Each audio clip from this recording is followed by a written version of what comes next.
Hey, welcome on in, guys. Tobin here with you, and thanks for checking out the channel, ya rascals. If you guys could subscribe, that'd be great. Thanks for stopping by. And today was a good day, Miami Heat fans. You want to know why? Of course you do, dude. Because Nikola Jović and Kel'el Ware were back at practice for the Miami Heat. They're listed as questionable as the Heat are getting set to take on the OKC Thunder. I am doing this and recording this in the middle of that game right now. The Thunder playing a lot of basketball. They got a 3 out of 4 ski right now, leading the Orlando Magic as they just lost the NBA Cup to the Milwaukee Bucks. But they're up right now 47-36 as I do this with about 5 minutes left in the first half. They will be in Miami tomorrow night. So, look, Miami's got a well-rested team coming in. They only practiced once this week off of the heartbreaking loss to the Detroit Pistons, who, I mean, I don't know what it is with the Pistons, man. Like, everything with the Pistons has come down to a buzzer beater. You had, Cade Cunningham missing a buzzer beater. You had Bam Adebayo hitting a buzzer beater. You got Erik Spoelstra forgetting how many timeouts there are. And you have, the Tim Hardaway heater after taking an 8-point lead in OT.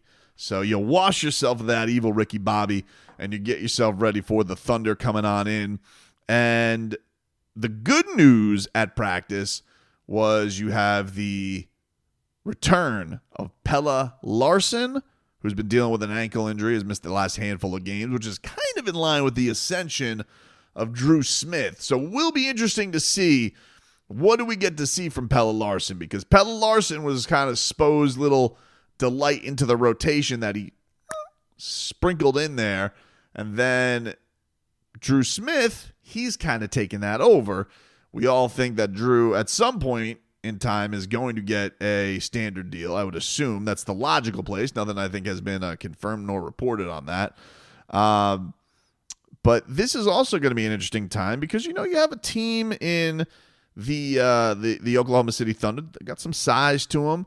You got a team in the next night, Orlando, these two teams playing right now, that's got some size to them. Certainly no Franz Wagner and no Paolo Banchero, but still a team that, has got some beef to their lineup. And I'm curious, because of the schedule and the Heat starting to be a little bit more bunched up. You got 3 and 4 coming up. You got the even with the long rest. I'm not really thinking so much about the stars of the team, but I am looking at that backup big spot with Kevin and wondering how the back-to-back will work out for him. And I'm wondering if finally Kelel Ware and his opportunity is going to be arriving here for the Miami Heat. Now, certainly Spo could go in a direction because, remind you, there's no Thomas Bryant veteran safety blanket anymore. He is off to Indiana. That's over with, okay? Best of luck to TB. But now you're in a spot where it's like, all right, should Kevin Love, A, get into foul trouble, or B, just look a little bit long in the tooth with back-to-back nights and 3 out of 4? Is this finally going to be the time where we can open up the warehouse and get Kelel Ware out there? He was on social media today with some clips. Shout out to Will Manso and everybody else, boots on the ground. Will's was the clip that I saw of Bam was playing a little one-on-one with Kelel afterwards, and Bam was, Kelel responded to this because Bam got a bucket on him, and everybody's like, oh, look at this Kelel. I got to say, you guys don't have to be rat bastards about everything on social media, but that's another story for another day, right? But and especially a young man who's like going and waiting for his opportunity. You guys don't have to be out here being like all like, oh, so and I guess he deleted it, but at the time I think that he wasn't happy that some of the critiques that were coming through. And I'm sure somebody told him, like, dude, don't tweet anything out. Like, don't. That to me is like one of those where it's like, it's understandable because you're not playing and it's got to be a frustrating thing, but I'm sure somebody told him, like, don't tweet anything out. Spo did say about Kelel today, he gave us the old he's improving. Yeah, he's been progressing. How that pertains to the rotation, that remains to be seen, but I'm just looking at the progress, the work. We had a real practice today, and it was important for him to participate in that, but all the work before and after, it's meeting our standards, and that's why I think we're seeing the improvement. He's not getting enough minutes right now for everybody else to see it, but I like the progress. Pretty positive. I know people can say, hey, he's doing his Spoisms, but I will say these practices are important. It sounded like a real practice. They got after it a little bit.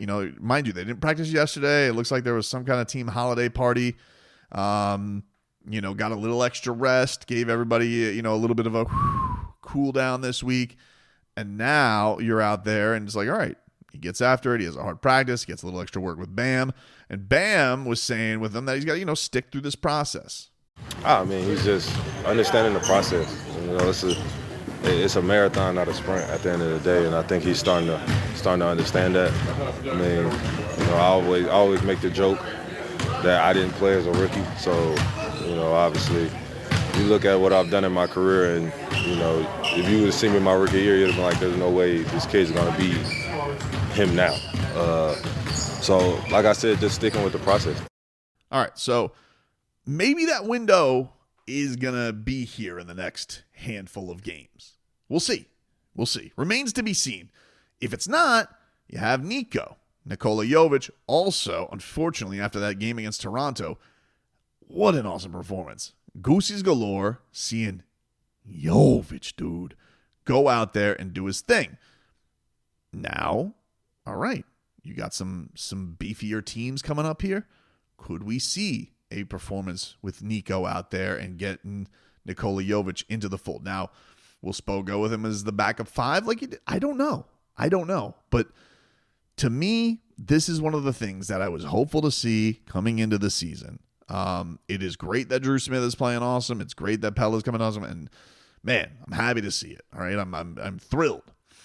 But the one thing I think we were all hoping for is all right, are we going to give these young guys? Because look, even Kevin has acknowledged. Kevin Love has said, "I'm not built for all 82. I'm not going to be out here for all 82 games, being able to give you the perfect representation, the perfect matchup, the perfect ingredient to a win."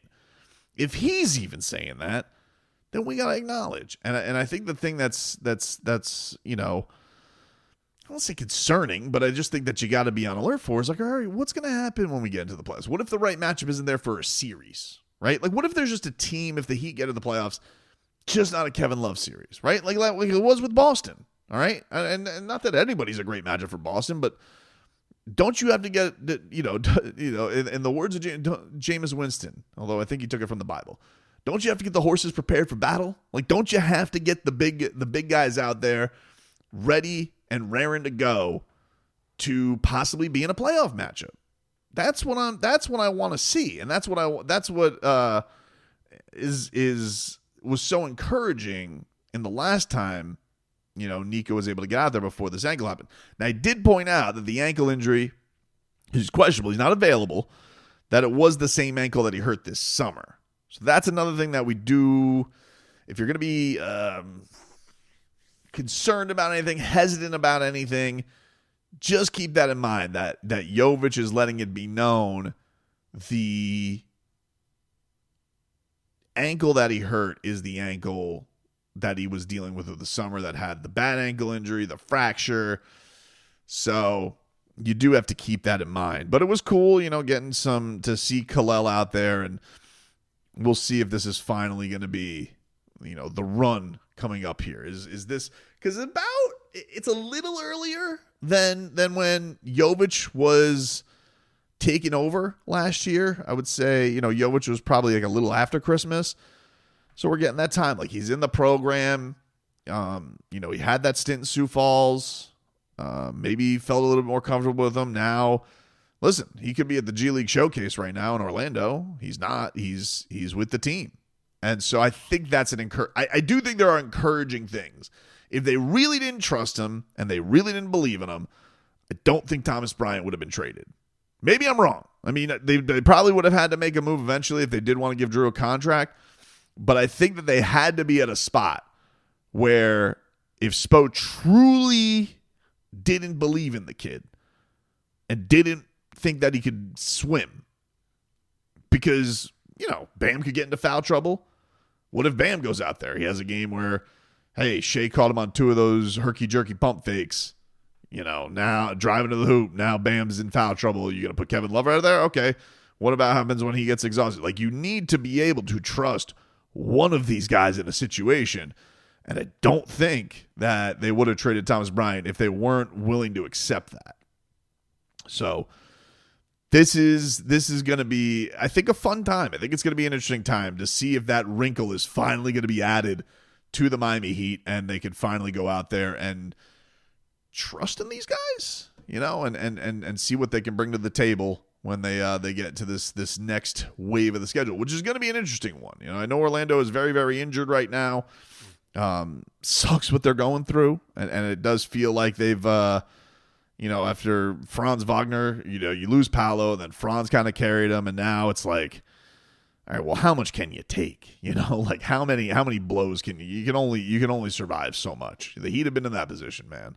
So we'll see, but we'll see also how much is this finally going to be the time, or are we getting teased over nothing? Because I'm gonna be honest, I was listening to Spell and I'm like,